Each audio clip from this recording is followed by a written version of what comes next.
In the skies over conflict zones that most people will never see, an aircraft older than most of its pilots is still flying into battle.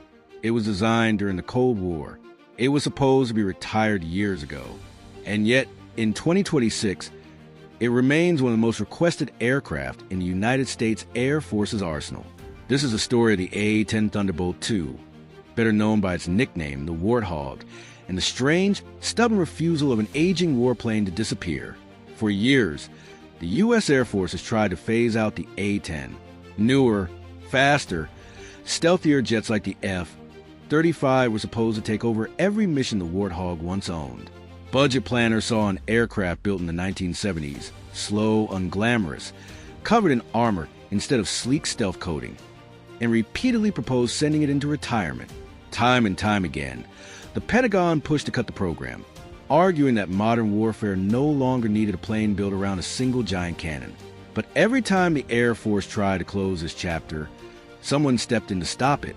In the latest round of this decades-long battle, the U.S. Congress blocked the retirement plan once again, this time to the National Defense Authorization Act for fiscal year 2026.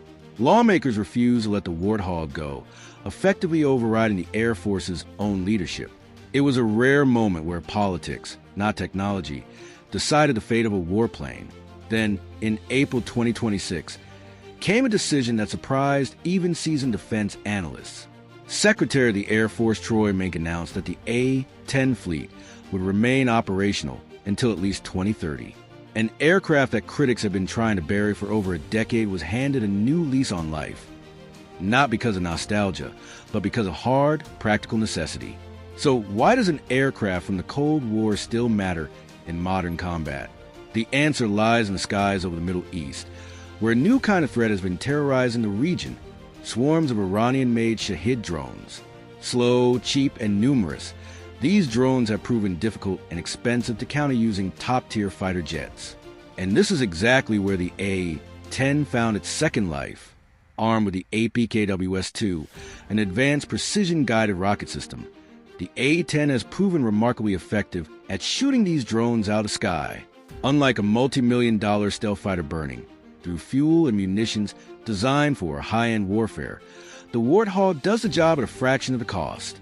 In a war of economics as much as firepower, cheaper solutions that work reliably can matter more than cutting-edge technology that costs a fortune per mission. This is the paradox of the A-10 Warthog. It was built for a war against Soviet tanks that never came. It was declared obsolete by the very institution that flies it. And yet decades later, it's still out there, patrolling skies, shooting down drones, and proving its value in conflicts its designers never imagined. Sometimes, survival in modern warfare isn't about being the newest or the most advanced.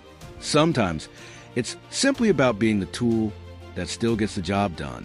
The A-10 Thunderbolt II was supposed to be a relic. Instead, it has become a lesson, a reminder that in the world of modern warfare, effectiveness doesn't always wear the newest coat of paint.